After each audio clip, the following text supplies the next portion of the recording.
Hi అండి, నమస్తే. Welcome back to our channel. ఈరోజు వీడియోలో సూపర్ టేస్టీ నాన్ వెజ్ కర్రీని మీతో షేర్ చేయాలనుకుంటున్నాను. మటన్ గ్రేవీ కర్రీని చూపిస్తున్నాను. విలేజ్ స్టైల్ మటన్ కర్రీ అన్నమాట. చాలా టేస్టీగా ఉంటుంది. ఈ స్టైల్లో ఒక్కసారి మటన్ కర్రీ చేయండి, ప్రతిసారి కూడా ఇలాగే చేసుకొని తింటారు. మరి లేట్ చేయకుండా విలేజ్ స్టైల్ మటన్ గ్రేవీ కర్రీని ఎలా చేసుకోవాలో చూసేద్దాం రండి. దీనికోసం ఇక్కడ నేను 1/2 kg మటన్ని తీసుకున్నాను. ఇందులోకి 1/2 టీ స్పూన్ దాకా ఉప్పును వేసి ఒక 2-3 సార్లు బాగా కడిగి తీసుకోండి. తర్వాత ఇందులోకి 1/2 టీ స్పూన్ దాకా పసుపుని, స్పైసీనెస్కి తగ్గట్టుగా కారాన్ని వేసుకోండి. ఇక్కడ నేను 1 టేబుల్ స్పూన్ దాకా కారాన్ని అయితే యాడ్ చేస్తున్నాను. ఇందులోనే అరచెక్క నిమ్మరసాన్ని కూడా పిండుకోండి. అలాగే 2 టీ స్పూన్ల నూనెను కూడా వేసుకొని వీటన్నింటిని కూడా మటన్కి బాగా పట్టే విధంగా కలుపుకోవాలి. ఇలా అంతా కలిసే విధంగా బాగా కలుపుకున్న తర్వాత ఒక అరగంట పాటైనా ఈ మటన్ని పక్కన పెట్టేసేయండి. ఈలోపు ఇందులోకి టేస్టీగా ఉండే మసాలాని ఎలా చేసుకోవాలో చూద్దాము. మిక్సీ జార్లోకి 2 ఇంచుల దాల్చిన చెక్కను వేయండి. 1 స్టార్ అనీస్ని, 2 యాలకులు వేసుకోండి. 4-5 లవంగాలని, ఒక చిన్న బిర్యానీ ఆకును వేయండి. బిర్యానీ ఆకు పెద్దది వేస్తే చేదొస్తుందన్నమాట, సో చిన్న పీస్ వేసుకోండి. 1/2 టీ స్పూన్ మిరియాలు, 1 టేబుల్ స్పూన్ గసగసాలు వేసుకోండి. 2 టేబుల్ స్పూన్ల ధనియాలు, 1 టేబుల్ స్పూన్ జీడిపప్పును వేసుకోండి. జీడిపప్పు వేస్తే మనకి కర్రీ టేస్ట్ అయితే చాలా బాగుంటుంది. 1 టేబుల్ స్పూన్ నువ్వులు, 4 ఎండుమిర్చిని వేసుకోండి. మీ దగ్గర ఎండు కొబ్బరి ఉంటే 2 టేబుల్ స్పూన్ల దాకా యాడ్ చేసుకోండి.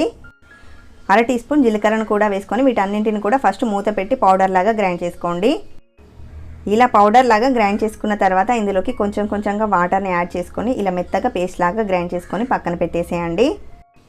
మటన్లోకి టేస్టీ మసాలా అయితే రెడీ అయిపోయింది. ఇప్పుడు స్టవ్ మీద కుక్కర్ని పెట్టుకొని 2 టేబుల్ స్పూన్ల దాకా ఆయిల్ని వేసుకోండి. ఆయిల్ వేడయ్యాక ఇందులోకి 1/2 టీ స్పూన్ దాకా జీలకర్ర వేయండి. 3-4 పచ్చిమిర్చిని ఇలా పొడవుగా కట్ చేసి వేయండి. 2 మీడియం సైజు ఉల్లిపాయలను ఇలా చిన్న ముక్కలుగా కట్ చేసి వేయండి. ఈ ఉల్లిపాయలని గోల్డెన్ బ్రౌన్ కలర్లోకి వచ్చేంత వరకు ఫ్రై చేసుకోవాలి.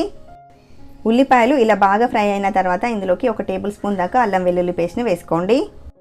ఈ అల్లం వెల్లుల్లి పేస్ట్ని కూడా పచ్చివాసన పోయేంత వరకు ఫ్రై చేసుకోవాలి. ఉల్లిపాయలు, అల్లం వెల్లుల్లి పేస్ట్ బాగా వేగిన తర్వాత ఇందులోకి మనం మ్యారినేట్ చేసి పెట్టుకున్న మటన్ని వేసుకోవాలి. మటన్ వేసి ఒకసారి అంతా బాగా కలుపుకొని మధ్యలో కలుపుకుంటూ 10 నిమిషాల పాటు ఈ మటన్ని కొద్దిసేపు ఉడికించుకోండి.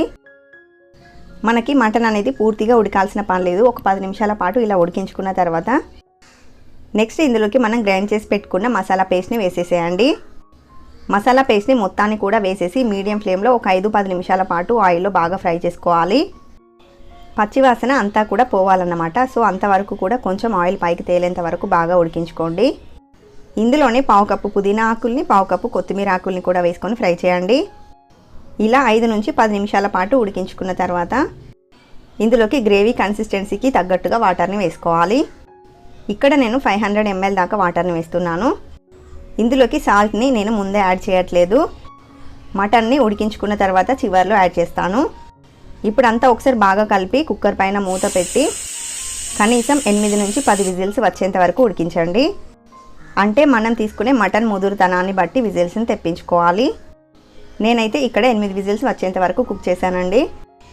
చూడండి, మనకి మటన్ కూడా మెత్తగా ఉడికిపోయింది. ఇప్పుడు స్టవ్ ఆన్ చేసి ఇందులోకి రుచికి సరిపడా ఉప్పును వేసుకోండి. అంతా ఒకసారి బాగా కలుపుకొని ఒక 2-3 నిమిషాల పాటు కుక్ చేసుకుందాము. మరీ వాటరీగా ఉంది అనుకుంటే ఇంకొంచెం సేపు కుక్ చేసి తీసుకోండి. 2-3 నిమిషాలు ఉడికించాక మనకి కన్సిస్టెన్సీ అయితే ఇలా చిక్కగా అవుతుంది. గ్రేవీ కన్సిస్టెన్సీ ఇలా ఉండేలా చూసుకోండి. ఇది చల్లారిన తర్వాత ఇంకా కొంచెం దగ్గర పడుతుందన్నమాట. ఈ కర్రీని బౌల్లో వేసుకొని పైన కొంచెం కొత్తిమీరతో గార్నిష్ చేసుకుంటే మనకి టేస్టీ మటన్ గ్రేవీ కర్రీ అయితే రెడీ అయిపోతుంది. ఈ టేస్టీ మటన్ కర్రీని మేమైతే బగారా రైస్తో సర్వ్ చేసుకున్నాము. టేస్ట్ అయితే చాలా అంటే చాలా బాగుంటుందండి. ఇలా చేస్తే చిన్నపిల్లల దగ్గర నుంచి పెద్దవాళ్ళ వరకు కూడా అందరూ లైక్ చేస్తారు.